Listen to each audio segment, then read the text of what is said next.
तर जय भीम नमो उद्धाय मित्रांनो, आज नागपूरच्या संविधान चौक येथे मी आलेलो आहो आणि बघा तुम्ही माझ्या मागे कशा पद्धतीने डॉक्टर बाबासाहेब आंबेडकरांना अभिवादन करण्यासाठी नागपूरची जनता इथे आलेली आहे। आज 26 नोव्हेंबर आहे आणि आज आपल्या देशाला संविधान बाबासाहेब आंबेडकरांनी संविधान सभेला अर्पण केलं होतं आणि काल 25 नोव्हेंबरला बाबासाहेब आंबेडकरांनी संविधान सभेमध्ये आपलं शेवटचं भाषण दिलं होतं आणि आज आपल्या देशाचा एक राज्यघटना अंमलात आली आणि 26 जानेवारी 1950ला आपला देश प्रजासत्ताक म्हणजे संविधान लागू झालेला आहे। माफ करा, लागू झालं होतं। त्या 34ला अजून आज महामानव बाबासाहेबांना अभिवादन करण्यासाठी ही नागपूरची पब्लिक इथे आलेली आहे। तुम्ही बघू शकता की कशा पद्धतीने इथे चिक्कार गर्दी आहे नागपूरच्या संविधान चौकमध्ये।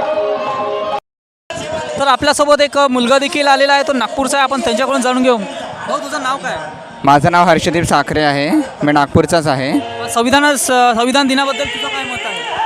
संविधान दिनाबद्दल माझं हे मत आहे की आजकाल जे राजकीय पक्ष संविधानाबद्दल वेगवेगळं भरम पसरवत आहेत की संविधान कोणी लिहिलेलं आहे, संविधानाचे निर्माते कोण आहेत, याबद्दल सगळ्यांना स्वतःहून माहिती आहे तरीसुद्धा वेगळ्या पद्धतीने लोकांमध्ये प्रचार प्रसार होत आहे, ते खूपच वाईट आहे।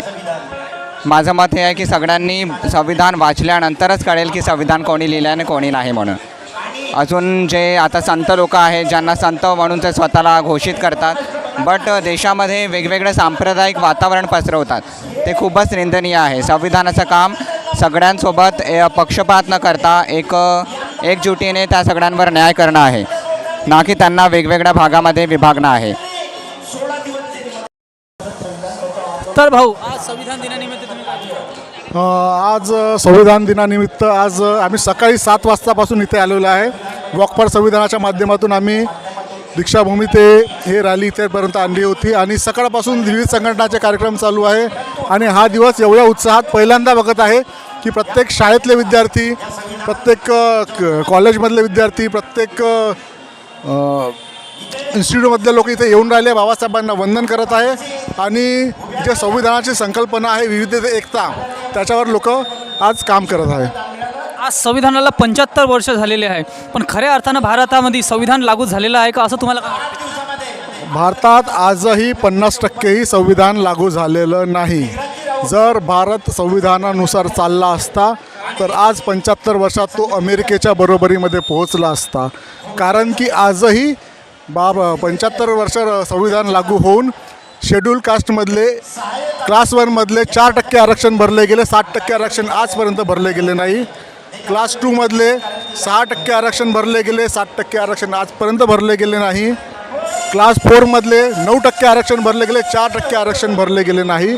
जर संविधानातल्या जे संविधानिक मूल्य आहेत त्यांचाच जर योग्य पद्धतीने वापर होत नसेल तर संविधान पूर्णपणे लागू झाले आम्ही कसे म्हणायचे?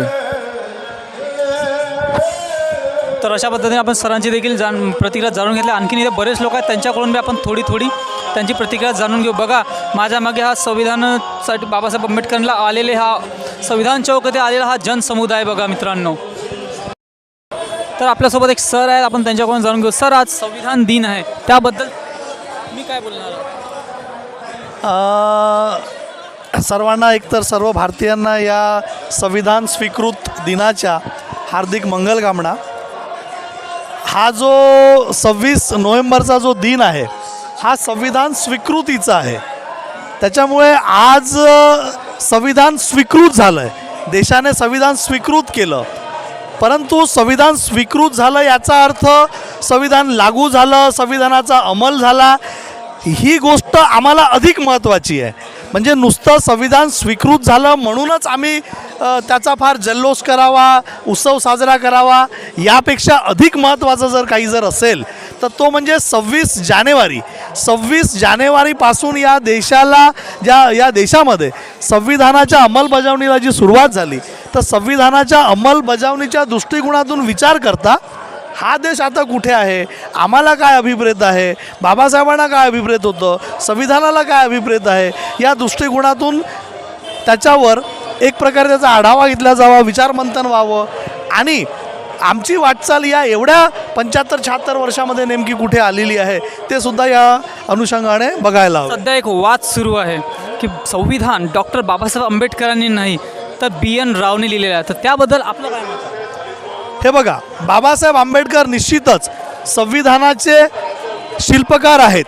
त्याच्यामुळे जो आर्किटेक्ट असतो, एखादी बिल्डिंग जेव्हा बनते तेव्हा एक आर्किटेक्टचा एक महत्त्वपूर्ण रोल असतो. निश्चितच ते बिल्डिंग बांधायला काही मजूरही लागतात, इतरही कामगार लागतात, बाकीही लोक लागतात. म्हणजे विषय असा नाही की अजिबातच त्याचं श्रेय दुसऱ्या कोणालाच नाही किंवा संविधान सभेला अजिबात नाही, असं नाही आहे. बाबासाहेब आंबेडकर हे कॉन्स्टिट्यूशन ऑफ इंडियाचे अगदीच आर्किटेक्ट आहेत, ते शिल्पकार आहेत. आणि बाबासाहेब आंबेडकरांनी जे संविधान निर्माण केलं, जे संविधान या देशाला दिलं, या संविधान निर्मितीमध्ये तत्कालीन कालखंडामध्ये जवळपास 300च्या आसपास जे संविधान सभेमध्ये जी लोकं होती, बहुतांशी अनेक लोक वकील होती, काही लोक बॅरिस्टर होती, विद्वत्ता प्रचूर होती.